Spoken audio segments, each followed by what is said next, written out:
সুপ্রিয় দর্শক সবাইকে আমন্ত্রণ জানাচ্ছি বাংলাভিশনের প্রতিদিন আয়োজন সংবাদ পর্যালোচনা ও বিশ্লেষণ ধর্মী অনুষ্ঠান ফ্রন্ট পেজে। সাথে আছি আমি ইমরুল কায়েস। আমার সাথে আলোচনার জন্য আজ স্টুডিওতে রয়েছেন সিনিয়র সাংবাদিক ও চর্চা.com-এর সম্পাদক সোহরাব হাসান। মিস্টার সোহরাব হাসান, আপনাকে স্বাগত জানাচ্ছি। শুভ সকাল, আপনাকেও শুভেচ্ছা। প্রিয় দর্শক, আমরা আলোচনা শুরুর আগে চলুন দেখে আসি আজকের প্রকাশিত সংবাদপত্রের প্রধান প্রধান শিরোনাম এবং অন্যান্য গুরুত্বপূর্ণ খবরের হেডলাইনগুলো। আমি প্রথমে জানাচ্ছি প্রথম আলোর সংবাদ শিরোনাম, জাতীয় সংসদ নির্বাচন ও গণভোট 12 ফেব্রুয়ারি, তফসিল ঘোষণা, জাতির উদ্দেশ্যে সিইসির ভাষণ, ভয়ভীতি ও সীমাবদ্ধতার ঊর্ধ্বে উঠে নিঃসংকোচে ভোট দেওয়ার আহ্বান, ইসিকে প্রধান উপদেষ্টার অভিনন্দন ও শুভেচ্ছা। নিবিড় পর্যবেক্ষণে খালেদা জিয়া, মেডিকেল বোর্ডের বিবৃতি, বেআইনি আন্দোলন কঠোর হাতে দমন করবে সরকার, উপদেষ্টা পরিষদের বৈঠক, নির্বাচন নিয়ে সন্দেহ অনেকটাই দূর হয়েছে, এটি একটি অভিমত বদিউল আলম মজুমদারের। তফসিলকে স্বাগত জানিয়েছে বিএনপি, জামাত ও এনসিপি। আমার দেশের সংবাদ শিরোনাম, সংসদ নির্বাচন ও গণভোট 12 ফেব্রুয়ারি, জাতির উদ্দেশ্যে ভাষণে তফসিল ঘোষণা সিইসির, খালেদা জিয়ার স্বাস্থ্যের অবনতি, নেওয়া হলো ভেন্টিলেশনে। ইত্তেফাকের সংবাদ শিরোনাম, 12 ফেব্রুয়ারি সংসদ নির্বাচন, জাতির জন্য গুরুত্বপূর্ণ ভাবমূর্তি পুনরুদ্ধারের নির্বাচন সিইসি, 48 ঘন্টার মধ্যে সব ধরনের প্রচার সামগ্রী অপসারণের নির্দেশ ইসির, ত্রয়োদশ জাতীয় সংসদ নির্বাচন ও গণভোটের তফসিল ঘোষণা। 29 ডিসেম্বরের মধ্যে দেশে ফিরছেন তারেক রহমান, এআই দিয়ে জালিয়াতি রোধে দ্রুত পৃথক আইন হচ্ছে, উপদেষ্টা পরিষদের বৈঠকে প্রধান উপদেষ্টা বলেছেন। সমকালের সংবাদ শিরোনাম, সংসদ ও গণভোট 12 ফেব্রুয়ারি, 32 ঘন্টার চেষ্টায় উদ্ধার, বেঁচে নেই শিশু সাজিদ, রাজশাহীর তানোরের ঘটনা। যুগান্তরের সংবাদ শিরোনাম, সংসদ ও গণভোট 12 ফেব্রুয়ারি, সব উদ্বেগ উৎকণ্ঠার অবসান, তফসিল ঘোষণার প্রতিক্রিয়ায় নির্বাচন কমিশনকে প্রধান উপদেষ্টার শুভেচ্ছা, কাঙ্ক্ষিত গণতন্ত্রের দিকে যাত্রা শুরু বিএনপি, নির্বাচন নিয়ে অনিশ্চয়তা দূর হলো জামাত, স্বাগত, তবে ইসির নিরপেক্ষতা নিয়ে প্রশ্ন এনসিপির। ইনকিলাবের সংবাদ শিরোনাম, নির্বাচনের তফসিল ঘোষণা 12 ফেব্রুয়ারি, ভোট 12 ফেব্রুয়ারি, দাবি দেওয়া নিয়ে রাস্তায় নামলে কঠোর ব্যবস্থা, যত সহজ ভাবা হচ্ছে নির্বাচন তত সহজ হবে না, নেতাকর্মীদের তারেক রহমান। মানবজীবন সংবাদ শিরোনাম, নির্বাচনী ট্রেনে দেশ, ভোট ও গণভোট 12 ফেব্রুয়ারি, 150 আসনে প্রার্থী পরিবর্তন আভাস জামায়াতের, জুনেই নির্বাচনের সম্ভাব্য তারিখ প্রকাশ করেছিল মানব জমিন। কালের কণ্ঠের সংবাদ শিরোনাম, সংসদ নির্বাচন ও গণভোট 12 ফেব্রুয়ারি, আন্দোলন কঠোরভাবে দমন করা হবে, উপদেষ্টা পরিষদের বৈঠক। কালবেলা, নির্বাচনী ট্রেনে দেশ, 12 ফেব্রুয়ারি ভোট, নারী প্রার্থী নেই জামায়াতের 8 দলীয় জোটে, মাঠের লড়াইয়ে নামতে প্রস্তুত দলগুলো। বাংলাদেশ প্রতিদিনের শিরোনাম, ত্রয়োদশ জাতীয় সংসদ নির্বাচন ও চতুর্থ গণভোটের তফসিল ঘোষণা, লড়তে হবে নিজ প্রতীকেই, নির্বাচন যত সহজ ভাবা হচ্ছে তত সহজ হবে না, তারেক রহমান। 12 ফেব্রুয়ারি ভোট। দেশ রূপান্তরের সংবাদ শিরোনাম, 12 ফেব্রুয়ারি ভোট, নির্বাচন কমিশনকে প্রধান উপদেষ্টার শুভেচ্ছা, তফসিলকে স্বাগত, আইন শৃঙ্খলা পরিস্থিতি নিয়ে উদ্বেগ, রাজনৈতিক দলের প্রতিক্রিয়া, শুরু হল সুপ্রিম কোর্টের আলাদা সচিবালয়ের যাত্রা। নয়া দিগন্ত, 12 ফেব্রুয়ারি জাতীয় নির্বাচন, ত্রয়োদশ সংসদ নির্বাচন তফসিল ঘোষণা, তফসিল ঘোষণায় ইসিকে প্রধান উপদেষ্টার শুভেচ্ছা। বণিক বার্তা শিরোনাম, বাসযোগ্য নগরী করতে ড্যাপের 5 পার্ক নির্মাণে উদ্যোগী নেয়নি সরকার, বায়ু দূষণ সহ পরিবেশের সব সূচকেই বিপর্যস্ত ঢাকা, ত্রয়োদশ জাতীয় সংসদ নির্বাচন ও গণভোটের তফসিল ঘোষণা, 12 ফেব্রুয়ারি ভোট গ্রহণ। ডেইলি স্টারের সংবাদ শিরোনাম, Election on February 12, referendum on same day, CEC urges all to play historic role in advancing country's democratic journey. Nation's heart breaks as fight for little Sajid ends in tragedy. 2-year-old found dead after 32 hours in abandoned shaft. New এজের শিরোনাম সর্বশেষ পড়ছি, জাতীয় সংসদ polls, referendum on February 12. Political parties hail election schedule, Yunus congratulates EC. NCP skeptical about election commission's neutrality capacity. Bhashan is 145th birth anniversary today. সবগুলো পত্রিকার শিরোনাম দেখলাম আমরা দেখছি যে স্বাভাবিকভাবেই প্রত্যেকটি পত্রিকার শিরোনাম জাতীয় সংসদ নির্বাচন এবং গণভোট যে 12 শিরোনাম ঘোষণা করে দেয়, তা আশা করা যায় সব ধরনের সন্দেহ সংশয় যে নির্বাচনকে নিয়ে ছিল সেটা তো কেটে গেল। এতদিন প্রশ্ন ছিল যে নির্বাচনটি হবে কিনা।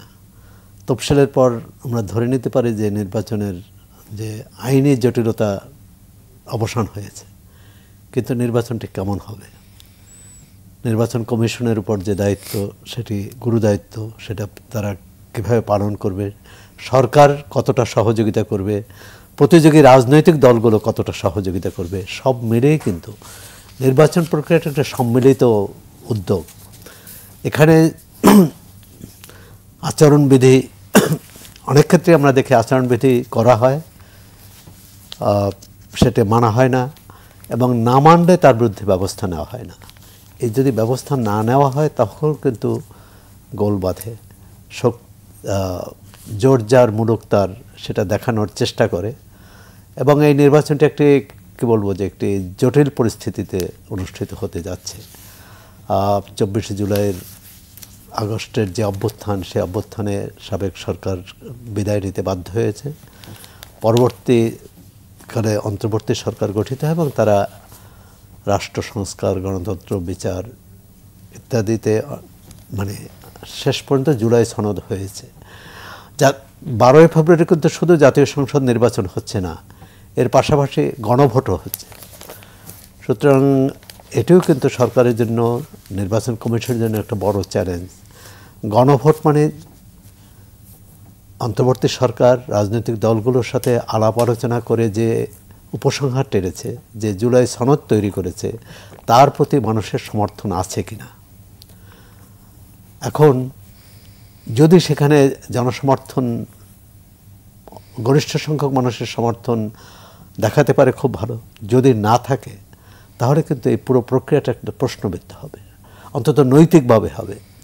আর নির্বাচন এখানে ছোট্ট একটি প্রশ্ন করতে চাই আপনার, যে যে যার উপর গণভোট হবে আর কি, যে প্রশ্নগুলো দেওয়া হয়েছে, সেই প্রশ্নগুলো তো বেশ কয়েকটা প্রশ্ন, এবং সেই প্রশ্নগুলো সাধারণ জনগণকে বুঝতে হবে। এবং অনেকেই প্রশ্ন করছে যে সেই প্রশ্নগুলো আসলে বুঝবে কিনা, সেই সময় পাবে কিনা, বা অনেক সময় লাগবে ভোট দিতে। না, একটা হচ্ছে যে এই প্রশ্নটা আছে, মানে শুরু থেকেই করা হয়েছে। প্রশ্নগুলো একটু বড়। অনেকেই মনে করেছেন, নির্বাচন সংশ্লিষ্ট যারা বিশেষজ্ঞ, যারা দীর্ঘদিন কাজ করেছেন, যে একটি প্রশ্ন থাকলেই হতো। যেমন প্রথম যে গণভোট জিয়াউর রহমানের সময়, সেখানে ছিল 19 দফার প্রতি আপনাদের সমর্থন আছে কিনা, আপনারা রাষ্ট্রপতি হিসাবে জিয়াউর রহমানকে দেখতে চান, সমর্থন করেন কিনা। তো এখানে এটাই হতে পারতো, জুলাই সনদের প্রতি আপনাদের সমর্থন আছে কি। আবার এই একটি প্রশ্নই সরকার বলতে চাইছে যে এটা 4টা মিলেই একটি প্রশ্নের 4টি অংশ, 4টি অংশের মধ্যেও কিন্তু আবার কিছুটা বিরোধাভাস আছে, একটু সাংঘর্ষিকও। প্রথমে বলা হয়েছে যে জুলাই সনদে যেসব একমত হয়েছে সব দল, সেই অনুযায়ী জাতীয় সংসদ আইন পাশ করবে, বা পরবর্তী যারা ক্ষমতায় আসবে তারা আইন করবে। আবার শেষে আছে যে অন্যান্য বিষয়ে রাজনৈতিক দলগুলো জনগণের প্রতি যে প্রতিশ্রুতি দিয়েছে, সেই প্রতিশ্রুতি যে কর্মসূচি দেবে, তার প্রতি যদি তাদের জনগণ সমর্থন দেয়, তাহলে সে অনুযায়ী তারা কাজ করবে। এখন এটি তো যে কোনো দল বলতে পারে। এখানে একটা জুলাই সনদে যে মূল সমস্যাটা তৈরি হয়েছে, যে এর মধ্যে আপত্তি বা নোট অফ ডিসেন্টটাও রাখা হয়েছে। এখন নোট অফ ডিসেন্ট, যারা নোট অফ ডিসেন্ট রেখেছে, সে এ কারণেই কিন্তু বিএনপি সাংবিধানিক আদেশ নিয়ে প্রশ্ন তুলেছে, যে তারা যেখানে একমত হয়নি সেই ব্যাপারে তারা তার পক্ষে তো তারা ভোট দিতে পারে না, তারা সমর্থন করতে পারে না। গণভোটের ব্যাপারে প্রধান যে দল বিএনপি, তারা বলছে আমরা হাও বলবো না, নাও বলবো না, মানে তারা এই ব্যাপারে এক ধরনের নির্লিপ্ত থাকতে চাচ্ছে। সেক্ষেত্রে ভোটার উপস্থিতি এখন এমনও হতে পারে যে প্রতিযোগী প্রার্থী বা দলগুলো তাদের প্রার্থীকে জিতিয়ে আনার চেষ্টা করবে, ভোটারদের তার পক্ষের কথাই বলবে, যে ধানের শেষে ভোট দাও, বা দাঁড়িপাল্লায় ভোট দাও, বা কাস্তে হাতুড়িতে ভোট দাও। কিন্তু গণভোটে কি হবে? জামাতে ইসলাম সহ তাদের জোট এক ধরনের গণভোটের প্রতি তাদের সমর্থন, মানে তারা এর পক্ষে কাজ করবে বলে অঙ্গীকার করেছে। গতকাল ব্রিফিংয়ে বলেছে যে তারা হ্যার পক্ষে না, হ্যাঁ পক্ষেই তো থাকা উচিত, না হলে তো পুরো প্রক্রিয়াটাই প্রশ্নবিদ্ধ হবে।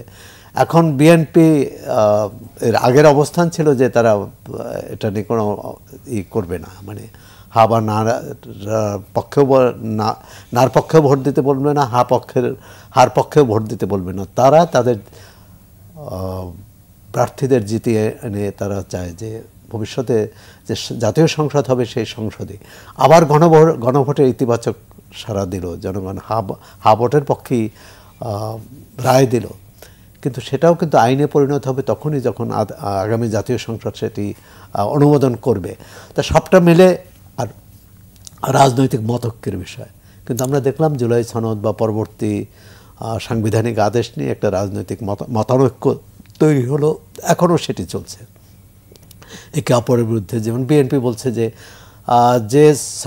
আমরা যেখানে একমত হয়েছে সেটাই তার পক্ষেই থাকবো, যেখানে একমত হয়নি সেটার পক্ষে থাকবো কেন, যদিও তারা শেষ পর্যন্ত উচ্চকক্ষে আনুপাতিক হারের ভোট মেনে নিয়েছে। এখন উচ্চকক্ষ কখন তৈরি হবে? উচ্চকক্ষ তো এই গণভোটের সঙ্গে সঙ্গে হবে না, জাতীয় সংসদ নির্বাচন হওয়ার ফলাফলের ভিত্তিতে উচ্চকক্ষ রেশিও অনুসারে অনুপাতে মানে ভোটের হারের ভিত্তিতে। এখন সবই দেখার বিষয়। তবে একটা ভালো নির্বাচন হোক, একটা সুষ্ঠু অবাধ শান্তিপূর্ণ, যেখানে সব ভোটার নির্বিঘ্নে ভোট দিয়ে যে নিরাপদে ঘরে ফিরতে পারে, এরকম একটা পরিবেশ তৈরি করা সরকারের দায়িত্ব, নির্বাচন কমিশনের দায়িত্ব। এইখানে প্রশ্নটি হচ্ছে যে আমাদের দেশের যে সংস্কৃতি আমরা দেখি যে সুষ্ঠু অবাধ নিরপেক্ষ নির্বাচনের কথা আমরা বলি, কিন্তু বেশিরভাগ সময় দেখা যায় যে যার যে এলাকায় প্রভাব প্রতিপত্তি রয়েছে বা মাসল প্র্যাকটিস হয়ে থাকে, সেটা কতখানি ট্যাকেল দেওয়া সম্ভব হবে, এই ইলেকশন কমিশন সেটা পারবে কিনা। আমাদের এখানে গণতন্ত্র টেকসই হলো না কেন? গণতন্ত্র কাজ করছে না কেন? গণতন্ত্রের মূল কথা তো জনগণ। জনগণের প্রতি আমরা আস্থা রাখি না, অন্তত রাজনৈতিক দলগুলো, প্রার্থীরা। জনগণ ভোট দেবে। পৃথিবীর মানে এই উন্নয়নশীল দেশগুলোর বাদ দিলে এরকম নির্বাচনী প্রচার, সব কিছু দখল করার চেষ্টা, এটা তো গণতান্ত্রিক দেশে থাকার কথা না। মানুষ ভোট তার ইচ্ছে মতো ভোট দিয়ে যাবে, এবং অস্ট্রেলিয়া সহ অনেক দেশে আগেও ভোট দিতে পারে। মানে ওই দিনই বিরাট আয়োজন করতে হবে তা না, তারা সেখানে নির্বাচনের এক সপ্তাহ আগে যার নির্দিষ্ট স্থানে যেয়ে ভোট দিয়ে আসতে পারে। অর্থাৎ তারা কর্মক্ষেত্রে যাওয়া আসার সময়, হ্যাঁ যাওয়া আসার সময়, মানে এটা নিয়ে যে আয়োজন বন্ধ থাকতে হবে, ছুটি ঘোষণা করতে হবে। আবার রাজনৈতিক প্রায় তো আমরা দেখেছি তফসিলের আগেই দেখছি হানাহানি হয়েছে। এখন একটা নির্বাচন কমিশন একটা বড় চ্যালেঞ্জ সরকারের জন্য, আইনশৃঙ্খলা রক্ষাকারী বাহিনীর জন্য, যে এই হানাহানিটা যাতে বন্ধ, হানাহানি যাতে না হয়, আচরণবিধি যাতে কঠোরভাবে পালন করে। আর আপনি যেটা বললেন যে জোর যার মুলুক তার, বা যার যেখানে পেশি শক্তি এবং কালো টাকা, তাই কালো টাকা তো আমরা দূর করতে পারিনি, কালো টাকা আছেই। পেশি শক্তিটা অন্তত, মানে কালো টাকার তো চোখে দেখা যায় না, কিন্তু পেশি শক্তি তো দেখা যায়, সেটা যাতে বন্ধ হয় এবং কালো টাকার দৌরত্বও যাতে কমে। আর সেক্ষেত্রে একটি বিকল্প হতে পারত, কিন্তু নির্বাচন কমিশন বা সরকার তো কেউ রাজি হয়নি, যারা যে প্রতিযোগী সব প্রার্থী একযোগে প্রচার করবে। সেটি ইলেকট্রনিক সংবাদ মাধ্যমে হতে পারে, সেটি একই মঞ্চে হতে পারে, অভিন্ন মঞ্চে হতে পারে। এটি একটি ভালো উদাহরণ হতে পারত, এবং রাষ্ট্র এই নির্বাচনে খরচ ব্যয় করবে। তাহলে কিন্তু এই প্রার্থীকে কত টাকা খরচ করেছে, আবার আপনি 3 কোটি টাকা খরচ করে 25 লাখ দেখানো হবে। মানে আমাদের অনেকেই বলে, এটা তো বিশেষজ্ঞরা বলেন যে আমাদের যাত্রাটাই শুরু হয় অসততা দিয়ে। তো অসততা দিয়ে যে যাত্রা শুরু হয়, সেখানে তো সততা প্রতিষ্ঠা করা যাবে কী করে? নির্বাচন কমিশনে আরও একটি বিষয় জোর দেওয়া উচিত, যে হলফনামা, এই তফসিল এই প্রার্থীরা তো হলফনামা দেবে, হলফনামাটা যাচাই বাছাই করা উচিত, বিশেষ করে আর্থিক তার আয় ব্যয়ের ক্ষেত্রে। কারণ অনেকেই তার সম্পদ, তার আয় লুকানোর চেষ্টা করে, সেটি যাতে না পারে। সব দলই স্বাগত জানিয়েছে। আমার দেশে একটি শিরোনাম করেছে যে নির্বাচন ব্যাহত করতে ফ্যাসিবাদের ফন্দি, বিভিন্ন দাবিতে সচিবালয় কর্মচারী, তারপর শিক্ষক শিক্ষিকারা আন্দোলন করছে, ঢাবিতে গোপন মিটিং হচ্ছে ইত্যাদি কথা বলেছে, এবং সরকার বলেছে কঠোর হাতে দমন করবে। এই বিষয়ে কোনো আশঙ্কা আছে কিনা? যে না, আশঙ্কা তো আছে। আশঙ্কা না থাকলে তো সরকার নির্বিকার থাকবে এবং নির্বাচন কমিশনও। আশঙ্কাটা কিভাবে কি বলে আশঙ্কা দূর করা যায়, আশঙ্কা যাতে বাস্তবে পরিণত না হয় এবং এরকম একটা ঝুঁকি তৈরি না হয়, সেজন্য আইনশৃঙ্খলা রক্ষাকারী বাহিনী এমনকি সশস্ত্র বাহিনীও তো এই নির্বাচনী কাজে নিয়োজিত থাকবে। তাদের সদা সতর্ক থাকতে হবে। এবং এটি তো বক্তৃতা দিয়ে তো আইনশৃঙ্খলা ঠিক করা যাবে না। এটি যারা দায়িত্বে নিয়োজিত তাদের পেশাগত দক্ষতা, সততার উপর নির্ভর করবে তারা সেটি মোকাবেলা করতে চান কিনা। আমরা তো দেখেছি আমাদের আইনশৃঙ্খলা রক্ষাকারী বাহিনী ঘটনার পিছনে ঘটে, কোনো অঘটন না ঘটা পর্যন্ত তারা সেখানে যান না, এবং তারা আগে এরকম অঘটন ঘটানোর চেষ্টা করেছে, সেটি ভণ্ডুল করে দিয়েছে, আবার এটাকে রাজনৈতিক স্বার্থেও ব্যবহার করা হয়। আপনি দেখেছেন যে আওয়ামী লীগ সরকারের আমলে উত্তরা ষড়যন্ত্র আবিষ্কার করা হয়েছিল। এখনও ঢাকা বিশ্ববিদ্যালয়ে যদি 3 জন শিক্ষক বা 5 জন শিক্ষক কোথাও বৈঠক করে বা একসঙ্গে বসেন, এটা কি ষড়যন্ত্র? ষড়যন্ত্রটা তো আগে চিহ্নিত করতে হবে যে ষড়যন্ত্র কোনটা, তারা নির্বাচনের বিরুদ্ধে কি বলেছে বা বলেছে কি না আদৌ। আর আমাদের সংবাদ মাধ্যমও তো সবসময় কি বলে গুজবে, মানে সবসময় না, অধিকাংশই এটাও কিন্তু একটা আন্দোলন তো হচ্ছে। আবার সচিবালয়ের আন্দোলনের সঙ্গে আমার মনে হচ্ছে এই নির্বাচন বানচালের বিষয়টা বানচাল বা নির্বাচনের ঝুঁকি তৈরি করার এটাকে মেলানো উচিত না। সচিবালয় এরা কিন্তু পেশাজীবী মানুষ, এরা সরকারি কর্মচারী এবং সবসময় কিন্তু তারা দাবি দেওয়া জানিয়েছে যে তাদের আর্থিক সুবিধার জন্যে। এখন সেটা যৌক্তিক কি অযৌক্তিক এটি সরকার দেখবে, এটি তাদের সাথে আলোচনা করেই সমাধান করতে হবে। এরা আগেও তো সচিবালয়ে নেমেছিল এবং সেটাও তো এক ধরনের সমাধান হয়েছে। এখন এটা সমাধান না হলে কিন্তু পরিস্থিতি যেটি হচ্ছে যে সচিবালয়ে বিক্ষোভ, রাস্তায় বিক্ষোভ, 7 কলেজের বিক্ষোভ, এই সময়ে এই সুযোগটা কেউ কাজে লাগাতে পারে। তবে এই সুযোগটা যাতে কাজে না লাগাতে পারে সে কারণে সরকারের দায়িত্ব হচ্ছে অংশীজনদের সাথে দ্রুত আলোচনায় বসে সমস্যার সমাধান করা।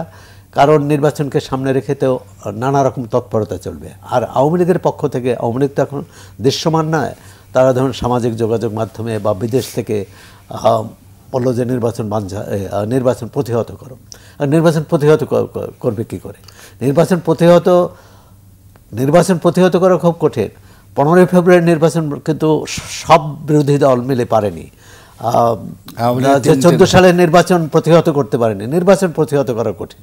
হ্যাঁ, মানুষের প্রাণহানি না ঘটে, সম্পদ ক্ষতিগ্রস্ত না হয় এবং একটা উদ্বেগজনক পরিস্থিতি তৈরি না হয়। উদ্বেগজনক পরিস্থিতি তৈরি হলে বা আইনশৃঙ্খলা ঠিক না থাকলে যেটা হবে, ভোটাররা ঘর থেকে বের হবে না। তারা বলছে কি নিজের জীবন দিতে কে যাবে, ঝুঁকি নিতে কে যাবে। সুতরাং এটি সরকারের মানে যা সংশ্লিষ্ট কর্তৃপক্ষ বিভাগের দায়িত্ব। আমরা আগে থেকেই যদি এটি কি বলে একটা আতঙ্ক ছড়িয়ে দেয় যে নির্বাচনের বিরুদ্ধে একটা বড় ধরনের আন্দোলন করছে, তাহলে কিন্তু যারা বড় ধরনের চেষ্টা হচ্ছে, তাহলে যারা যে উদ্দেশ্যে এটা করার কথা বলছে সেই উদ্দেশ্যই সফল হবে। আরেকটি প্রসঙ্গ আসতে, সেটি হচ্ছে যে রাষ্ট্রপতি হঠাৎ করে পদত্যাগের ইচ্ছা প্রকাশ করেছেন, তিনি অপমান বোধ করেছেন, এই কারণে তিনি বলছেন নির্বাচনের পরে পদত্যাগ করতে চান। হঠাৎ করে এই সময় এসে এরকম একটি কথা তিনি বলেন যে ছবি নামানোর কথা বলা হচ্ছে, সেই সময় তো তিনি সেটি বলেননি। আসলে আমাদের ইতিহাসের এটি খুবই ট্র্যাজেডি বা দুর্ভাগ্য। আমাদের খুব কম রাষ্ট্রপতির সসম্মানে বিদায় নিতে পেরেছে। আর রাষ্ট্রপতি এখন পদত্যাগের ইচ্ছা প্রকাশ করছেন। এই রাষ্ট্রপতি আমি তো নৈতিকভাবে তার 5 আগস্টের পরেই পদত্যাগ করা উচিত ছিল। পরে রাষ্ট্র কীভাবে পরিচালিত করবে সেটা রাষ্ট্রপতির স্তরে প্রধান বিচারপতিও দায়িত্ব নিতে পারেন। কিন্তু তিনি যে সরকার তাকে নির্বাচিত করেছে, যে সংসদ তাকে নির্বাচিত করেছে, সেই সংসদ তো বিলুপ্ত হয়ে গেছে। এখন তিনি সাংবিধানিক ধারাবাহিকতার জন্য, এবং সুপ্রিম কোর্টও সেভাবেই তাকে পরামর্শ দিয়েছে সরকার গঠনের, অপমানিত বোধ করেছেন। এখন তার ছবি নামানোর কথা বলেছেন, তাকে অগ্রাহ্য করা হচ্ছে, তার মিডিয়া যে সেল ছিল সেটা প্রত্যাহার করা হয়েছে। তো এই সরকারের সাথে রাষ্ট্রপতির তো সুসম্পর্ক নেই, এটা সবাই জানে, কিন্তু রাষ্ট্রপতির কাজটি করুক। এবং এই সরকার এত কিছুর এই সাংবিধানিক আদেশ কে দেবেন, এটা নিয়ে বেশ বিতর্ক হয়েছিল। অনেকেই বলেছেন, এনসিপি সহ অনেক দল বলছেন যে রাষ্ট্রপতির নামে আদেশ হবে না। কিন্তু যেহেতু এটি পরবর্তীকালে চ্যালেঞ্জ হবে, আদালতে উঠবে যে এই প্রধান উপদেষ্টা যদি এরকম সাংবিধানিক আদেশ দেন সেটা টিকবে না, সুতরাং রাষ্ট্রপতির কাছেই যেতে হয়েছে। এই রাষ্ট্রপতির কাছে নির্বাচন কমিশনকেও যেতে হয়েছে সর্বশেষ তফসিল ঘোষণার জন্য। আর সুতরাং রাষ্ট্রপতির একটা প্রাতিষ্ঠানিক যে অবস্থান আর ব্যক্তিগত যে তার অবস্থান, এটি, এবং যারা সংবিধান রক্ষার কথা বলছেন যে স্বৈরাচারের সংবিধান দিয়ে এই অন্তর্বর্তী সরকার চলছে, তাদের একটা যুক্তি আছে। আবার সংবিধান যদি না থাকে তাহলে কি ধরনের নৈরাজ্য তৈরি হতে পারে? এদেশে একটা সরকার না হয়ে একাধিক সরকার হতে পারে। সবাই দাবি করলো যে এটাই বৈধ সরকার। অনেকগুলো সমস্যা আছে। এখন এই যে তিনি বলছেন নির্বাচনের পর তিনি পদত্যাগ করবেন, নির্বাচনের পর স্বাভাবিকভাবেই যে জাতীয় সংসদ গঠিত হবে, সেই সংসদ তো তাকে রাষ্ট্রপতি হিসাবে রাখবে, এটা মনে করার কোনো কারণ নেই। তবে তিনি তো উদ্বোধনী অধিবেশন, মানে সেই সংসদ সদস্যরা শপথ না নেওয়া পর্যন্ত অথবা প্রথম অধিবেশন না করা পর্যন্ত তাকেই রাষ্ট্রপতি হিসাবে মেনে নেবে, এবং তিনি সেটাই বলতে চেয়েছেন। আর অপমানিত, এটা তো তার অনুভূতির ব্যাপার।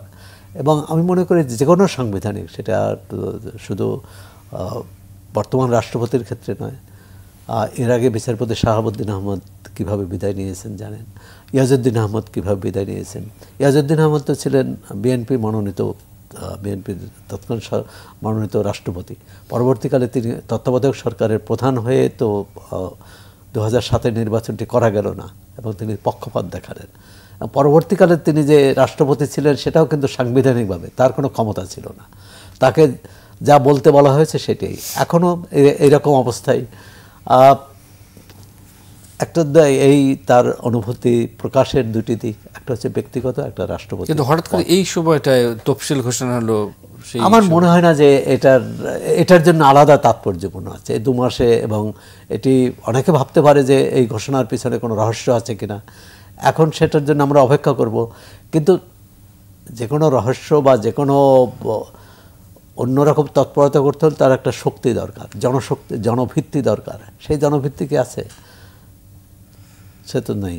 তা সুতরাং রাষ্ট্রপতি নিজে থেকে কিছু করবেন বা এই যে নির্বাচন প্রক্রিয়া ব্যাহত করবেন না, আমার মনে হচ্ছে না।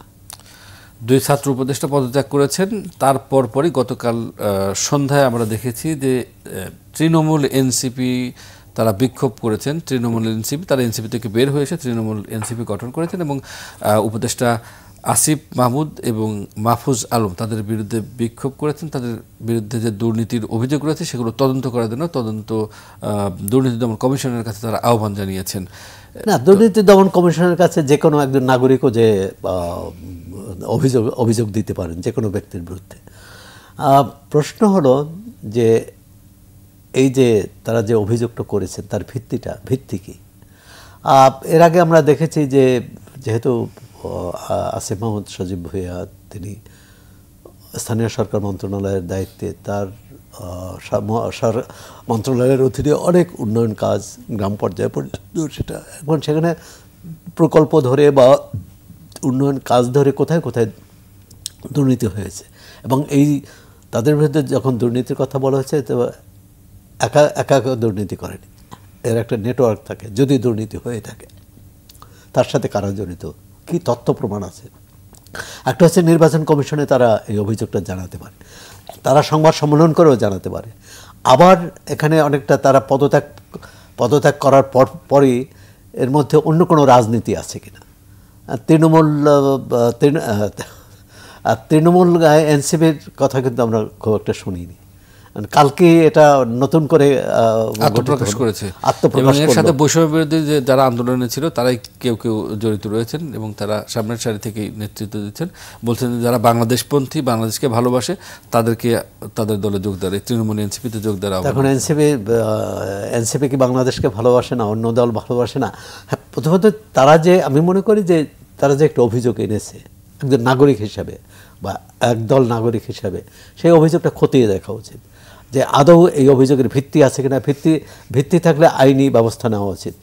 আর আমাদের দেশে তো একটা রেওয়াজ হয়েছে যে যারা ক্ষমতা থেকে চলে যান তারপর তাদের তদন্ত হয়, তাদের বিরুদ্ধে মামলা হয়। এখনও তারা পদত্যাগ করেছেন, কিন্তু এই সরকার আছে, এই সরকারেরই তারা গতকাল পর্যন্ত এই সরকারের সদস্য ছিলেন। আমি মনে করি সরকারেরই উচিত তাদের বিরুদ্ধে আনিত অভিযোগগুলো সুষ্ঠু তদন্ত করে দেখা এবং জনগণকে জানানো যে এই অভিযোগের ভিত্তি আছে কি নেই। বলা হয়ে থাকে যে তারা আসলে নির্বাচনে অংশগ্রহণের জন্য পদত্যাগ করেছেন। আবার কেউ কেউ বলছেন, কোনো সংবাদ মাধ্যমে আমি দেখেছি যে তারা দেশ ছেড়েও চলে যেতে পারে, এরকম আশঙ্কার কথা বলা হয়েছে। বাংলাদেশ গুজবের, মানে পদত্যাগ করেছেন, পদত্যাগের আগেও দেশ ছাড়তে পারতেন, মানে দুটা ভিন্ন। আবার নির্বাচন করবেন কি করবেন না এটি বিতর্ক। আবার একদিন অবশ্য আসিফ মাহমুদ তো ঘোষণা দিয়েছেন তিনি নির্বাচন করবেন। এখন কোন দল থেকে করবেন না স্বতন্ত্র করবেন সেটি স্পষ্ট করেননি। এটা তাদের পক্ষ থেকে বলা উচিত, কারণ তফসিল তো ঘোষণা হয়ে গেছে। নির্বাচন করলে তাদেরকে মনোনয়নপত্র জমা দিতে হবে এবং 29 তারিখ হচ্ছে শেষ দিবস। আমার মনে হচ্ছে এই যেসব প্রশ্ন এসেছে দুজনের পক্ষে, তাদের নিজেদের পক্ষ থেকে একটা ব্যাখ্যা দেওয়া উচিত। আর কিছু ব্যাখ্যা আমরা 29 তারিখের মধ্যেই পেয়ে যাব। আমরা শেষ একটা প্রশ্ন করতে চাই, সেটি হচ্ছে জানতে চাই আর কি, আজকে মৌলানা ভাসানীর 145তম জন্মদিন। তিনি বাংলাদেশের সবসময় অবিসংবাদিত নেতা ছিলেন এবং সরকারের অংশ কখনই হননি, সবসময় মানুষের কথা বলেছেন, জনগণের কথা বলেছেন। তার বিষয়ে মূল্যায়ন না, তিনি তো শুধু বাংলাদেশের মেহনতি মানুষের নেতা হিসাবে পরিস্থিতি পাননি।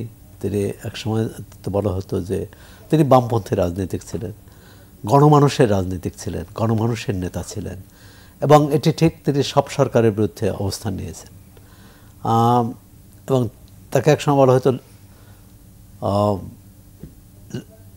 এশিয়া, আফ্রিকা, ল্যাটিন আমেরিকার তৃতীয় বিশ্বের নেতা হিসেবে তাকে তুলে ধরা হয়েছিল। হ্যাঁ, বাংলাদেশ তার এত বছর এবং বিশেষ করে বাঙালি মুসলমানদের মধ্যে যারা রাজনীতিতে এসেছেন তার প্রথম দিকের রাজনীতিকদের একজন মৌলানা ভাসানী, শের বাংলাকে ফজলুল হক সোহরাওয়ার্দী, হোসেন মোহাম্মদ সোহরাওয়ার্দী, এবং তিনি তাদের সাথে কাজ করেছেন। আবার তাদের বিরুদ্ধেও একই সঙ্গে তিনি আওয়ামী লীগের নেতা ছিলেন, আওয়ামী লীগের সভাপতি হিসাবে আওয়ামী লীগ সরকারের বিরুদ্ধে দুর্নীতির অভিযোগ এনেছেন এবং পররাষ্ট্র নীতির ক্ষেত্রে তার অভিযোগ এনে সেই সরকারের বিরুদ্ধে অনাস্থা প্রকাশ করেছেন, নতুন দল করেছেন এবং তিনি সবসময় গণমানুষের সঙ্গে ছিলেন।